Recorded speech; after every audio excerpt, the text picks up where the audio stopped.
One sunny day, a passenger plane with flight number EF40 to cross the sky quietly, on its way from America to England. This is William Strong, your pilot for this ride. Found in London, England, right on time. A few hours into the journey, the plane controlled by William and his co-pilot, Daniel, suddenly experienced interference with the navigation equipment. William immediately contacted the aviation authorities for help. However, the authorities ensured that the weather conditions were still within safe limits and advised the flight to continue. Soon after, they were surprised by the appearance of a large storm accompanied by mysterious blue flashes of light. This incident surprised aviation authorities because such a storm had not been detected before. With no other choice, William decided to fly through the storm. He immediately told the passengers and crew to stay in their seats and fasten their seat belts. The plane began to experience severe turbulence as it entered the storm, and William and Daniel realized that this storm was unlike any they had ever faced before. After the plane successfully passed the storm and the shaking began to subside, William and Daniel were shocked to notice a drastic change outside the cockpit window. The previously clear sky suddenly turned pitch black. It's night already? In an attempt to calm the situation, William made a joke over the loudspeaker, saying that this was just a side effect of crossing the Bermuda Triangle. However, his joke did not completely work, as the passengers still looked anxious. Their worries grew when they realized that the internet signal on their phones and laptops had suddenly been cut off. Meanwhile, Daniel reported that most of the navigation devices were experiencing serious interference. The situation became more critical when William tried to contact the aviation authorities, but there was no response at all. Bound IA42, do you read me?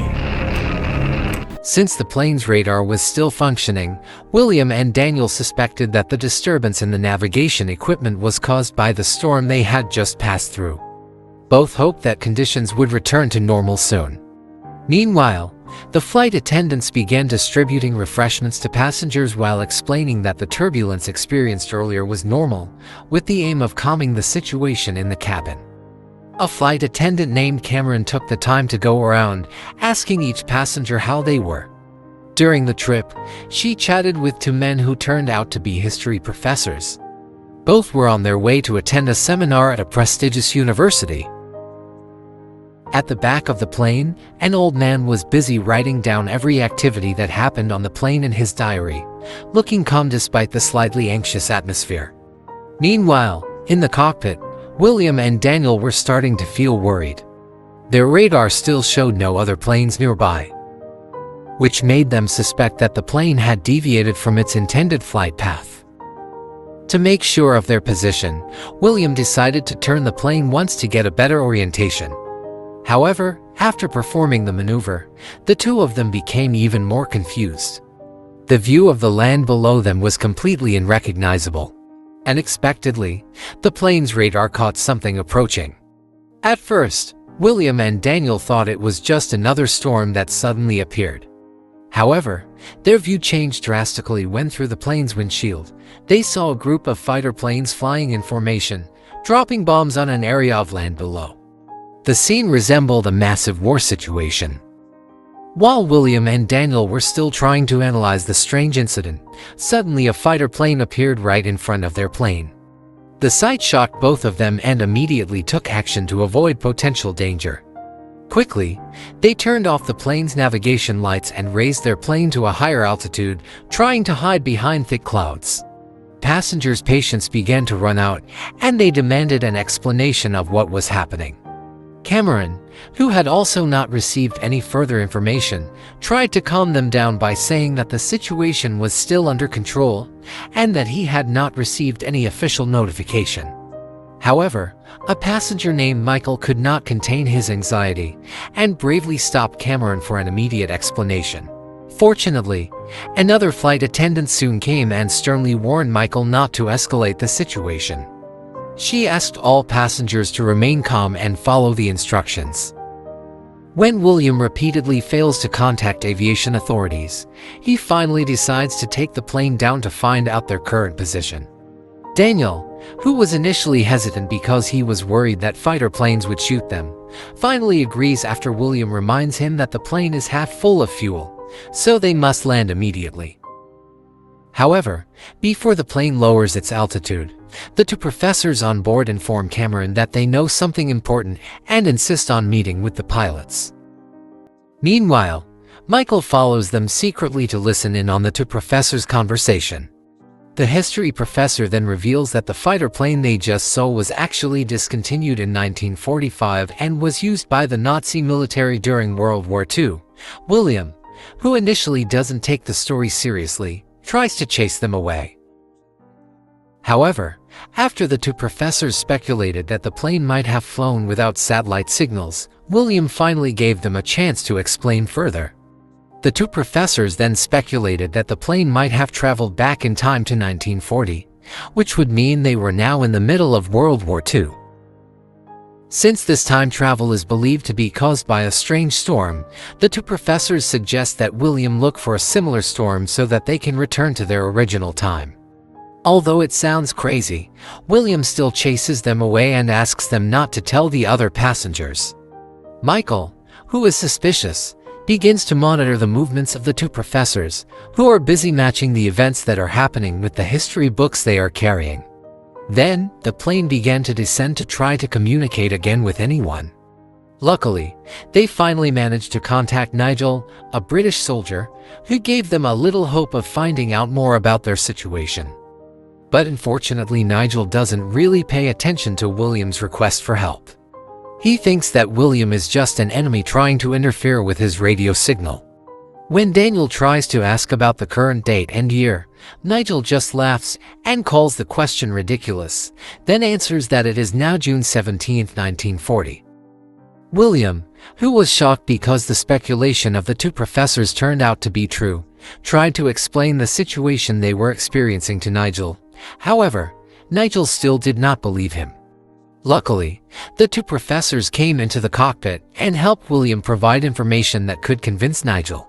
They mentioned details about the sinking of a British military ship called Lancastria, which finally made Nigel start to believe their story. Nigel was surprised to hear the information about Lancastria because the ship should still be active in the battlefield. To make sure, he decided to ask his commander about the truth of the information and promised to get back to them after getting confirmation. Meanwhile, Michael, who realized that the two professors were not around, immediately took their history books. After reading it, he finally understood that this plane had indeed traveled back in time to 1940. Seeing an opportunity to change history, Michael stands up and tells the passengers what is happening. He enthusiastically states that they can use the information from the history book to kill Hitler and stop World War II before it has a major impact.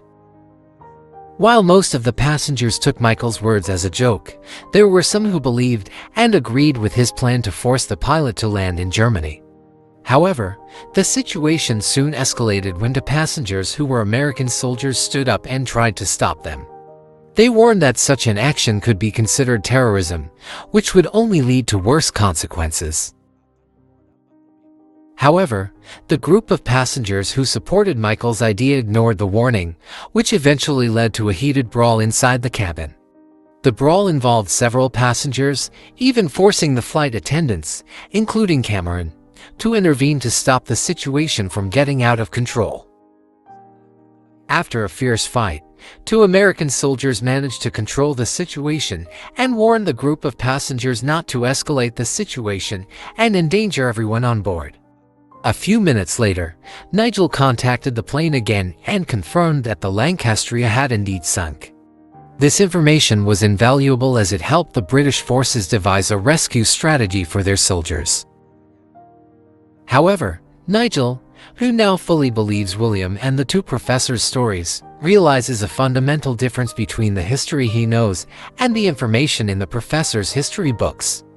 This reveals that the plane is in an alternate version of the past. Despite this, Nigel still tried to help them so that the plane could land safely. When Nigel asked for their location, Daniel and the two professors could only give a rough estimate. Finally, they decided to turn on the navigation lights so that the plane could be seen by the British soldiers.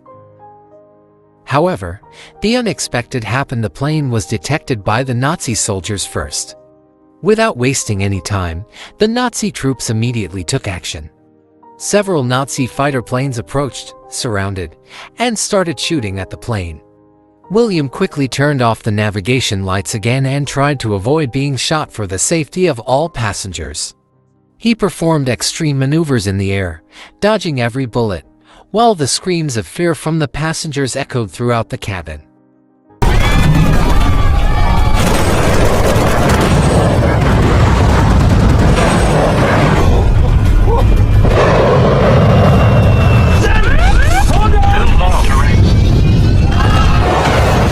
After successfully outwitting several fighter planes, the situation was still not completely safe. Unexpectedly, the two remaining Nazi fighter planes managed to shoot at the cockpit. Shrapnel hit Daniel, causing serious injury. Even so, William managed to get the plane out of German airspace temporarily. The flight attendant immediately went into the cockpit to plug the hole caused by the attack and provide first aid to Daniel.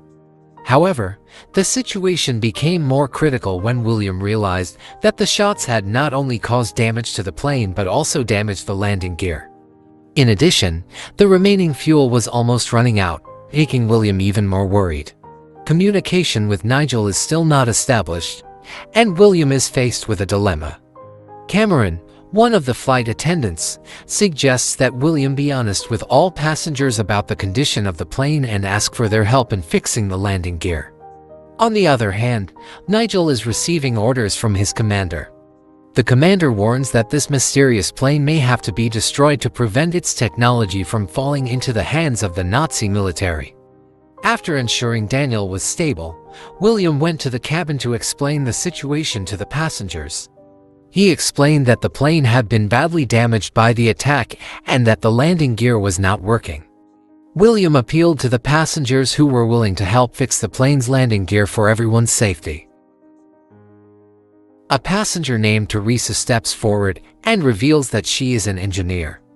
This prompts Hector, a builder, to step in and help. William quickly takes them both to the front landing gear room to inspect the damage. Luckily, Teresa quickly finds the problem. When the wheel door was successfully opened, it turned out that the landing gear could not descend perfectly because there was debris blocking it. William decided to remove the debris himself, but Hector stopped him by saying that he would do it himself. Hector slowly descends towards the landing gear with a hammer. He carefully hits the debris that is blocking the wheel so that it can move normally again. However, when the wheel finally works again, its movement almost causes Hector to slip. Despite the initial panic, Hector manages to climb back up safely, and the landing gear is now functioning as before. William immediately returned to the cockpit, then lowered the plane's altitude to try to reconnect with Nigel. They informed him that the plane had to land immediately because there was only enough fuel for another 80 minutes. However, their communication was interrupted when two Nazi fighter planes reappeared and began attacking. Unexpectedly, one of the Nazi planes fired a rocket that exploded near the fuselage. The explosion only broke the windows, but it was enough to cause panic among the passengers. William remained calm, checked the radar, and maneuvered to avoid the threat. In his maneuver, the two Nazi planes unexpectedly collided with each other, making the situation temporarily safer. The two professors then proposed a brilliant idea: to give Nigel the plane's radar. They argued that Nigel could use this radar to track the plane's position more accurately and direct them to safety. Given that radar technology had not been invented at that time, they believed that this step was very necessary to help Nigel help them. Suddenly, a rocket exploded near one of the plane's engines, causing the engine to catch fire and sending the plane into a high-speed dive. The passengers panicked, while William and Daniel worked hard to control the plane. After several attempts to put out the fire, Daniel finally managed to put out the fire and get the engine working again. In the midst of this tension, they agree on a location to drop the radar on Nigel. However, a shocking fact is revealed: The rocket shell that hit the plane's engine turned out to be from the British side. Nigel tries hard to convince his commander to cancel further shooting plans in order to save the mysterious plane. In the passenger compartment, everyone began to work together to pack the radar carefully so that it would not be damaged when it was dropped from the plane. The old man sitting in the back finally donated his plastic raincoat to protect the radar, while Michael provided a power bank lamp so that the radar would be easier to find when it fell. After everything was ready, the radar was dropped at the agreed location, and William immediately informed Nigel.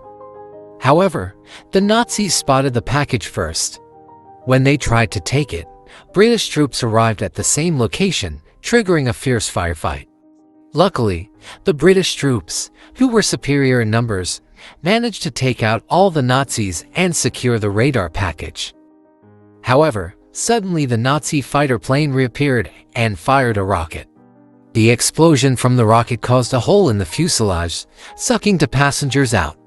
The plane experienced severe turbulence, but thanks to the solid cooperation between William and Daniel, they managed to control the plane, although the situation was still far from safe. Once Nigel managed to receive the radar, he immediately connected it to his communication device and began to give William directions to a safer route. As the Nazi plane approached them again with the intention of attacking, suddenly a British plane arrived just in time and managed to disable the Nazi plane, keeping William and all the passengers safe from danger. Through radar, Nigel then detected something that looked like a large cloud. As the plane approached, they realized that it was a storm that looked exactly like the storm they had flown over earlier. Despite the high risk, William decides to enter the storm as the plane is running low on fuel, hoping that the storm can bring them back to their original time. After saying goodbye to Nigel and preparing the passengers for the worst, William and Daniel take the plane into the storm. After some tense moments, they weather the storm and finally feel a sense of great joy when they realize that they have returned to their own time. The plane was now in German territory, and fortunately the aviation authorities immediately gave William and Daniel instructions to make an emergency landing at one of the nearest airports. With the plane's fuselage already full of holes, William and Daniel worked hard to land the plane safely. Finally, after maximum effort, the plane managed to land smoothly. The surviving passengers were immediately evacuated, leaving the plane with feelings of relief and emotion. As William prepared to disembark, he noticed the old man who was still busy writing something in his diary. Curiosity drove William to come closer, and unexpectedly, he saw the contents of the diary. It turned out that the book contained a map that was very similar to the route they had just taken. On the cover was written the title ****, the radar system that saved Europe ****. As the old man tidied up his books, William noticed a name written next to it, ***Nigel***. With a start, William realized that the old man was the British soldier from 1940, the man who had helped save them in the past. Nigel, now an old man, had witnessed the results of his own help in the future. Thank you for watching this movie storyline discussion. We really appreciate the time you have taken to enjoy this discussion. Don't forget to like, subscribe, and share this video if you find this story interesting. See you in the next movie storyline discussion, and stay inspired by amazing stories. Stay safe, and keep watching amazing stories.